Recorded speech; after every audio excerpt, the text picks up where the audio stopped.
Chief की दावत। मैं कहानी पढ़ रही हूँ। आज मिस्टर श्यामनाथ के घर चीफ की दावत थी।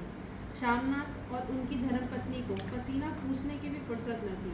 पत्नी ड्रेसिंग गाउन पहने, उलझे हुए बालों का जूड़ा बनाए, मुंह पर फैली हुई सुर्खी और पाउडर को मले, और मिस्टर श्यामनाथ सिगरेट पर सिगरेट फूंकते हुए चीज़ों की फहरिस्त हाथ में थामे एक कमरे से दूसरे कमरे में आ जा रहे थे। आखिर 5 बजते बजते तैयारी मुकम्मल होने लगी। कुर्सियाँ, मेज़, तिपाइयाँ, नैपकिन, फूल सब बरामदे में पहुंच गए। ड्रिंक का इंतज़ाम बैठक में कर दिया गया। अब घर का फालतू सामान अलमारियों के पीछे और पलंगों के नीचे छिपाया जाने लगा। तभी श्यामनाथ के सामने सहसा एक अड़चन खड़ी हो गई। माँ का क्या होगा? इस बात की ओर ना उनका ना उनकी कुशल गृहिणी का ध्यान गया था। मिस्टर श्यामनाथ श्रीमती की ओर घूमकर अंग्रेजी में बोले, माँ का क्या होगा? श्रीमती काम करते करते ठहर गई और थोड़ी देर तक सोचने के बाद बोली, इन्हें पिछवाड़े इनकी सहेली के घर भेज दो। रात भर बेशक वहीं रहें, कल आ जाएं। श्यामनाथ सिगरेट मुंह में रखे सिकुड़ी आंखों से श्रीमती के चेहरे की ओर देखते हुए पल भर सोचते रहे।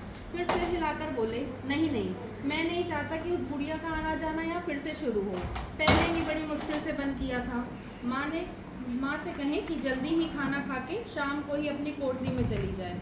मेहमान कहीं 8 बजे आएंगे, इससे पहले ही अपना काम से निपट लें। सुझाव ठीक था, दोनों को पसंद आया। मगर फिर सहसा श्रीमती बोल उठी। जो वह सो गई और नींद में खराटे लेने लगी तो साथ ही तो बरामदा है जहाँ लोग खाना खाएंगे।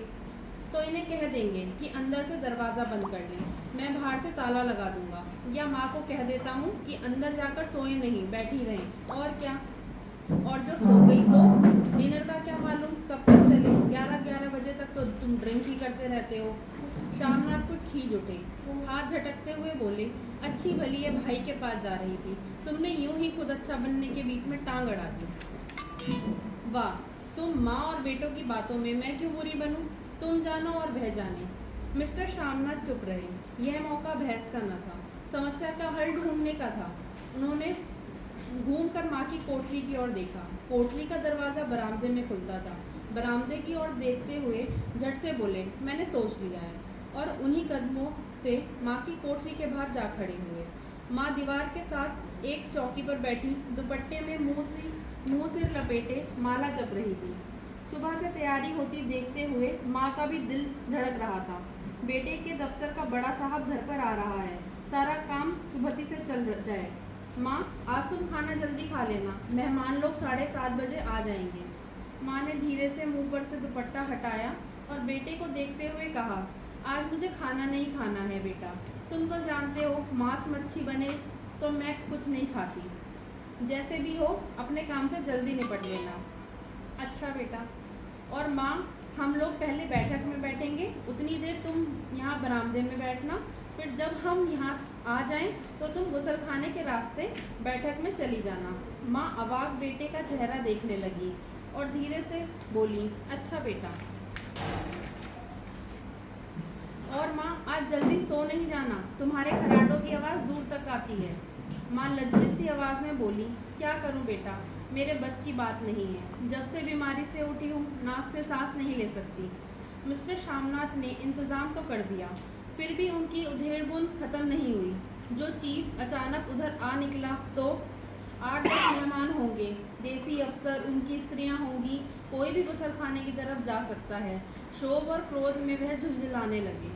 एक कुर्सी को उठाकर बरामदे में कोठरी के बाहर रखते हुए बोले, आओ माँ, इस पर जरा बैठो तो। माँ माला संभालती पल्ला ठीक करती उठी और धीरे से कुर्सी पर आकर बैठ गई। यूँ नहीं माँ, टांगे ऊपर चढ़ाकर नहीं बैठते, ये खाट नहीं है। माँ ने टांगे नीचे उतार ली। और खुद के वास्ते नंगे पाँव नहीं घूमना, ना ही वहाँ खड़ाऊ पहनकर सामने आना। किसी दिन तुम्हारा ये खड़ाऊ उठाकर मैं बाहर फेंक दूंगा। माँ चुप रही। कपड़े कौन से पहनोगी माँ? जो है वही पहनूंगी बेटा, जो कहो पहन लो। मिस्टर श्यामनाथ सिगरेट मुंह में रखे फिर अधखुली आंखों से माँ की ओर देखने लगे और माँ के कपड़ों को सोचने लगे। श्यामनाथ हर बात में तरतीब चाहते थे। घर का सब संचालन उनके अपने हाथों में था।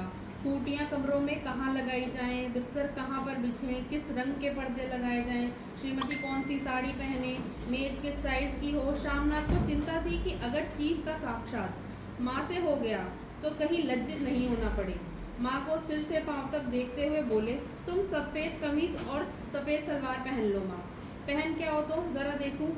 माँ धीरे से उठी और अपनी पोटली के में कपड़े पहनने चली गई। यह माँ का झमेला ही रहेगा। उन्होंने फिर अंग्रेजी में अपनी स्त्री से कहा, कोई ढंग की बात हो तो भी कोई कहे। अगर कहीं कोई उल्टी सीधी बात हो गई, चीफ को बुरा लगा तो सारा मज़ा जाता रहेगा। माँ सफ़ेद कमीज और सफ़ेद सलवार पहनकर बाहर निकली।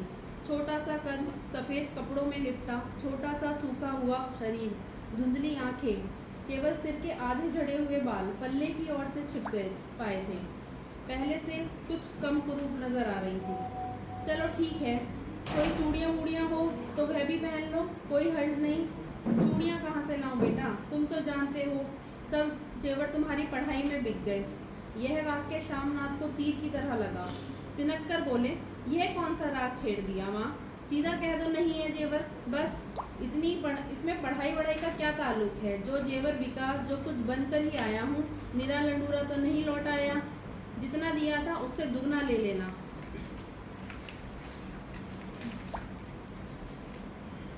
मेरी जीभ जल जाए बेटे, तुमसे जेवर लूंगी, मेरे मुंह से यूं ही निकल गया। जो होते तो लाख बार पहनती। 5:30 बज चुके थे। अभी मिस्टर शामनाथ को खुद भी नहा धोकर तैयार होना था। श्रीमती कब की अपने कमरे में जा चुकी थी। शामनाथ जाते हुए एक बार फिर माँ को हिदायत करते गए, माँ रोज की तरह गुमसुम बन के नहीं बैठी रहना। अगर साहब इधर आ निकले और कोई बात पूछे तो ठीक तरह से बात का जवाब देना। मैं ना पढ़ी ना लिखी बेटा, मैं क्या बात करूँगी। तुम कह देना माँ अनपढ़ है, कुछ जानती समझती नहीं, वह नहीं पूछेगा। 7 बजते बजते माँ का दिल धक धक करने लगा। अगर चीफ सामने आ गया और उसने कुछ पूछा तो वह क्या जवाब देगी। अंग्रेज को तो दूर से ही